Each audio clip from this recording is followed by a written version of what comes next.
Watching the Week in Rock. Just play that music.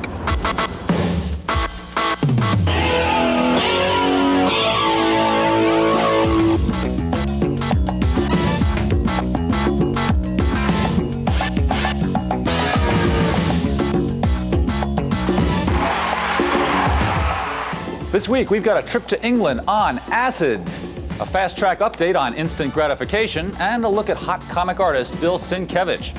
Hi, I'm Kurt Loder. Welcome to the Week in Rock. The big tour news this week belonged to Keith Richards, who kicked off his solo tour in Atlanta on November 23rd and has been racking up enthusiastic reviews ever since. USA Today caught his show in Washington, D.C. last Sunday and described Keith and his group, the Expensive Winos, as a hell-bent, heaven-sent garage band. The New York Times called his concert in Manhattan on Tuesday inspired rock and roll.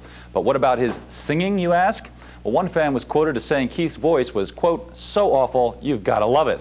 We hooked up with Richards in New York, and as you're about to see, the solo life seems to be agreeing with him.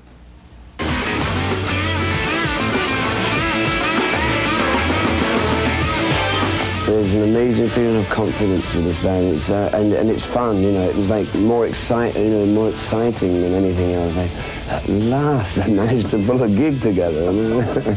Yes, Keith Richards is finally back on the road after 6 years, and he's loving it.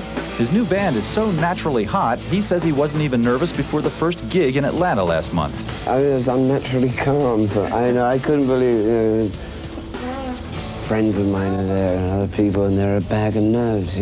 Calm down. Have a drink. He's full of shit.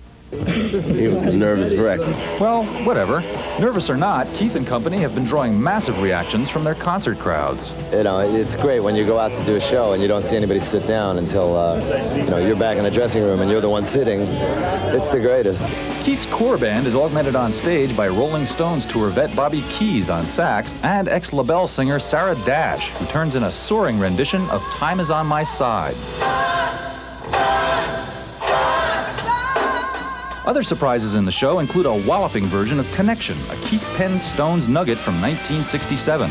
There's also a rollicking reprise of the Stones' first single, the Lennon-McCartney tune I Want to Be Your Man, a number suggested, much to Keith's delight, by drummer Steve Jordan. I mean, to do Stones songs that the Stones have done without them, without sort of trying to encroach on some of that hallowed turf, is difficult.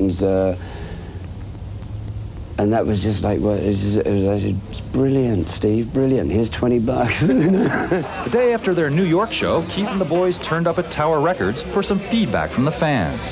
Keith Live is really awesome shows. Keith Richards is the embodiment of rock and roll. Jagger needs Richards more than Richards needs Jagger. Keith needs needs Keith, but Keith will definitely make it as a solo artist too, I think.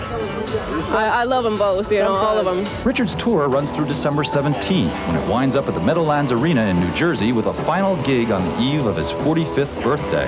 But will he really be ready to stop? That's going to be the toughest thing. It's essential to have fun on stage, and if you are, then it's always a drag when it stops.